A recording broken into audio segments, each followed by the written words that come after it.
ourselves in and hold on. He stands for truth. He stands for justice. He stands for what's right. This is the Alex Jones Show.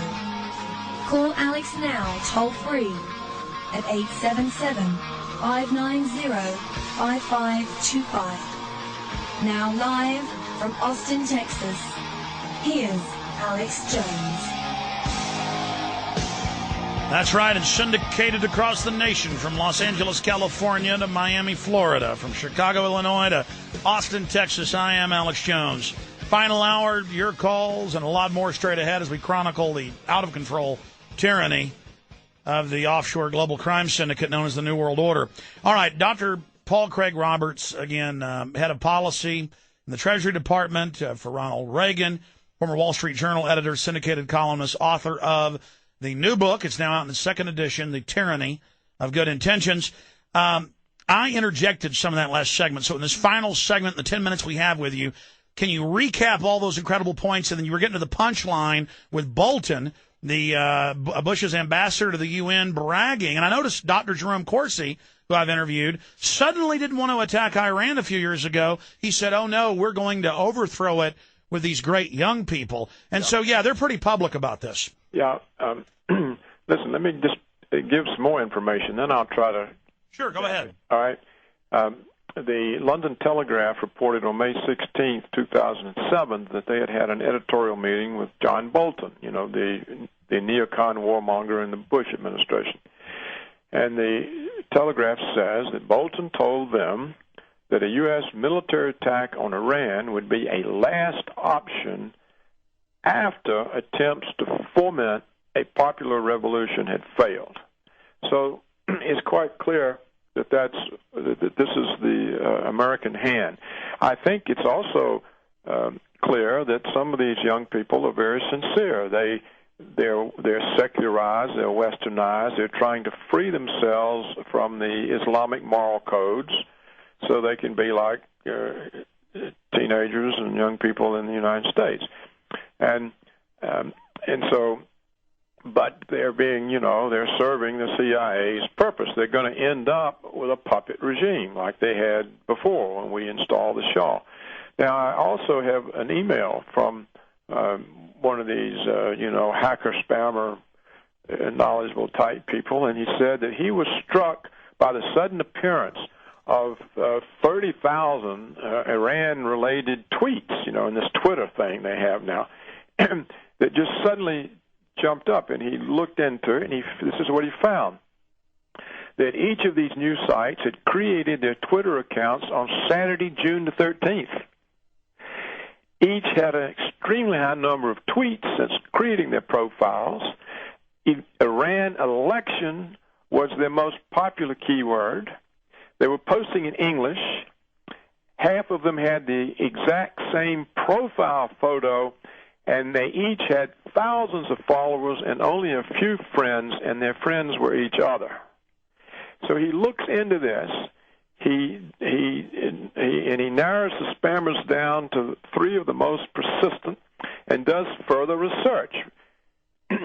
He finds, for example, that within hours of the 3 of these new Twitter, whatever they are, originating, that the Jerusalem Post has a story about them. Oh. They've been up merely a few hours, and already the Jerusalem Post is writing a story about them. So he concludes, from the way the whole thing was structured and all, that all of this Twitter is an Israeli operation designed to put out more disinformation and get young people all over the world behind the overthrow of the regime. And we know the United States did that in 1953 with the British the exact same way, but by staging terror attacks and claiming the elected president, Mohammad Mossadegh, had attacked the Muslim extremists. So last time they manipulated the Muslim extremists into overthrowing Time magazine, poet, liberal, throwing Mossadegh out. This time they're going to use the liberals to throw the mullahs out. That's the plan. And you see, and there are splits among the mullahs. For example, Ahmadinejad is reported by the lying Western media to be some kind of a right-wing guy that's in thick with the mullahs. Well, the fact of the matter, he has spent most of the recent presidential campaign campaigning against the corruption of the mullahs, particularly the one he beat in the last election, this Rafsanjani, who is Mousavi's main backer. So the mullahs, most of the mullahs are against Ahmadinejad because he has brought these corruption charges. See, people in the countryside think the mullahs have too much wealth and power, and their lifestyle reflects it. Well, they do, yeah. And that's what he campaigned on. And so, but we don't get that information. But this is an absolutely fact. Well, I was going to say, the guy he's running against is back to the core of the founding and even tied into some Iran-Contra stuff, so he certainly has spook connections. Right, and he was the prime minister for 8 years. Not the prime minister, the foreign minister. When it was the most oppressive regime. When it was the most oppressive. So the notion that he's a reformer, and you see, if the mullahs were afraid of him, they would have simply thrown him off the ballot, because they decide who gets to run for the committee of experts. Yeah, the committee of experts, whatever they're called. I can't remember the group's name. But so I think that for some reason he was disaffected. They didn't know that, and he's either being manipulated by the CIA, or he's in with them. It's very hard to explain why a pillar of the mullah establishment would want to discredit the Iranian regime. But regardless, CIA fingerprints are all over it. They admit they're running it. So here's the question. Is this, in your opinion, and I think it's an expert opinion, Dr. Roberts, is this an attempt to discredit them in the American people's eyes and the world's eyes, so the world will accept a NATO/U.S.-Israeli strike on Iran? Yes, that's it.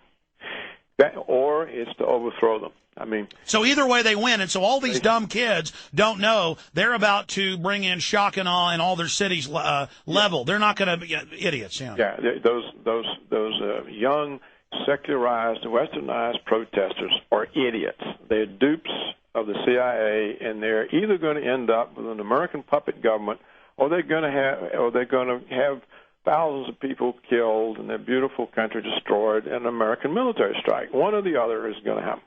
And you just said it, very modernized, very beautiful country. The big bankers don't like that. That's right. And not only that, you see, Iran is getting connected with Russia and China in that new organization, Shanghai Cooperative. And that then gives them essentially 60% of the world's oil reserves. And of course, we don't like that either. We don't want that. And so, what do we do about this? Nothing. I guess Obama's going to blow Iran to bits, and all the liberals will say, "Oh, great, he's giving them freedom." That's just like Iraq. 1 million dead, 4 million refugees, and we've given them freedom. The whole country's destroyed, just like we're doing in Afghanistan. And why the world puts up with this, I don't know. I think it's because we just give them money. So maybe if we have an economic collapse, the world will have a chance to go its own way and realize its own aspirations. But for now, it looks like American hegemony is prevailing. But meanwhile, American hegemony is raping us, the American people, as well. They're eluding us. So it's eluding us, yeah. As you said earlier, they're getting power over all the money, over everybody's business. It's just, it's an amazing thing. It's actually, as I said the other day, there's really no difference between the American citizens today and the fictional citizens in George Orwell's book, 1984. Dr. Roberts, we appreciate your integrity, your research, the incredible amount of data you brought together, because I was trying to figure this out, and you really did a great job. Thank you for spending Father's Day with us. Get back to your family. God bless you. God bless you, Alex. There goes Dr. Paul Craig Roberts, the father of Reaganomics, a real conservative. We'll be right back with more. Stay with us.